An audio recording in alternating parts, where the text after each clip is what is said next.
Hey, Britt here. Let's get right into it. Today we're going to upgrade how you operate in your life with a new identity. Did you know that 95% of your life is run by your subconscious? And that your conscious mind is literally in charge of about 5%? Now, depending which science you read, there's a little variable. That's amazing. And you know, when we have an identity shift, we can actually influence the 95% that operates subconsciously. So the automatic patterns of self-sabotage, the way we react to people, and all these things that operate just out of our subconscious that we do automatically can be shifted and support a new identity that you choose. But first you need to recognize all this, and you do so with awareness. So I'm here to just speak with you a little bit about this identity and how to have it operate in your favor. And Jesus says that the last state of the man is worse than the first. When he sends out 7 spirits, empties out the house, or sends one bad one out and 7 come back, right? So let's take a moment and apply that little parable to ourselves. If we're freeing ourselves from past trauma, that's not enough. We need to completely replace that old identity, that one spirit, with 7 new ones, so 7 bad ones don't come out. We can't have them come back and find our house empty. We need to fill it with good and righteous and beautiful things, with good habits. For every 1.0, I call it, belief that you have for yourself, I believe there's a 2.0 part of you that's just waiting to be born. And take a moment to think about flowers, wildflowers. God tells us he gives such attention to the appearance of little wildflowers, little sparrows, most of which are never seen. So don't you think he'll attend to you and take pride in you and do his best for you? When you become aware of what's operating in your life, he wants to help you guide it to something beautiful. I just know that the way God works is that he wants the best for you.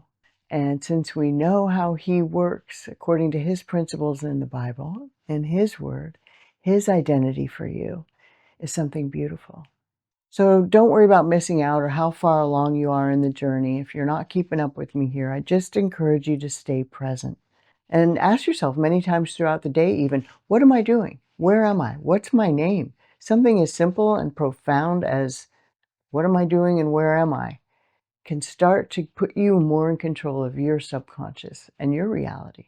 And Matthew 6:30-33 says, if that is how God clothes the grass of the field, which is here today and tomorrow thrown into the fire, will he not much more clothe you, you of little faith? So don't worry about what we shall eat, what we shall drink, what we shall wear. So the pagans run after all these things, and your heavenly Father knows that you need them. But seek first his kingdom and his righteousness, and all these things will be given to you as well. And why do I bring any of that up? Is that just throwing out scripture? It's because I want to circle back and point out some magnificent truths about that encounter with Ginny I had in the plane in the intro. You'll find in my other video. I'll link it here in the description, and you can find out who Ginny is. God stepped out of eternity to orchestrate a meeting with me and Ginny on a plane in great detail. I can't wait for you to hear about it. Again, I'll link that video. But he literally delayed a plane 3 times due to weather. I almost missed the flight. The only empty seat was next to her, or so it seemed. And God knew she would hand me 1,000 tissues on that flight, one after another, as I just bawled and revealed my bad mistakes as a youth. But she had a very specific pamphlet, just so happened to have the key to a pathway to my healing. So God knew what I needed that day on the plane and orchestrated that as sure as I'm sitting here.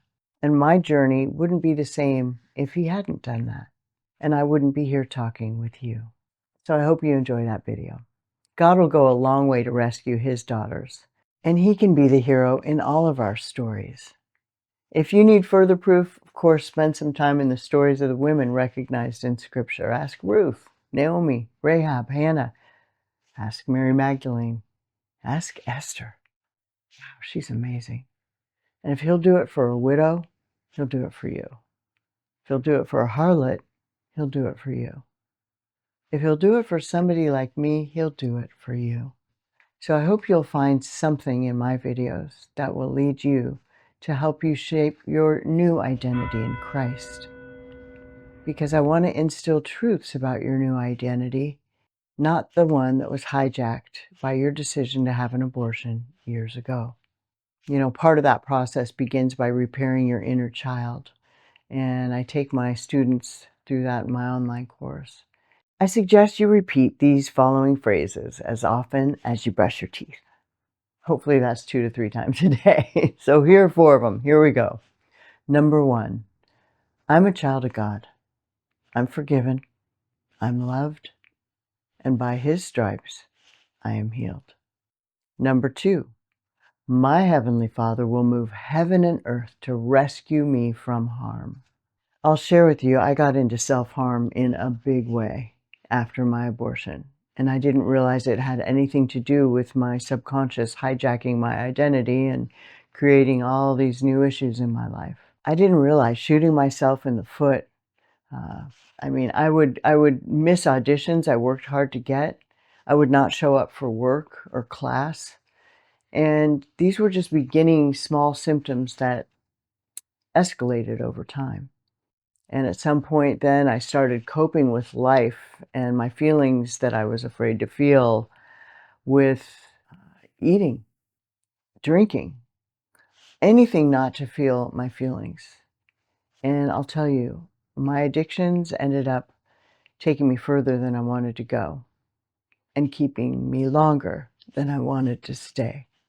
And I share that in hopes that that will help some of you that are listening. That's the nature of addiction. And that's the nature of the one who targeted you for abortion, because he wanted to hijack the soul that God made so beautifully. And that's you. Number 2. I might have said number 2, but I'm going to repeat it anyway. My Heavenly Father will move heaven and earth to rescue me from harm. You know, coincidence is when God chooses to remain anonymous. And I'll tell you, I've seen so many miracles in my life and the lives of others that I know that sometimes He doesn't even bother being anonymous.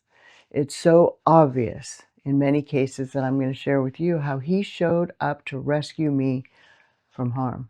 It's actually a miracle I'm alive. And I'll be sharing that in another video. Number 3, my Heavenly Father knows all my faults, failures, and mistakes. Yet He sees me as perfect through the righteousness of His flawless Son, Jesus. Number 4, Abba is at work every day in every way to draw me into His presence and make me more like Him. That you can share with yourself. You can record a video or just a voice recording on your phone and play these back to yourself to help recover your subconscious, to work on behalf of the dreams and goals that you want for yourself.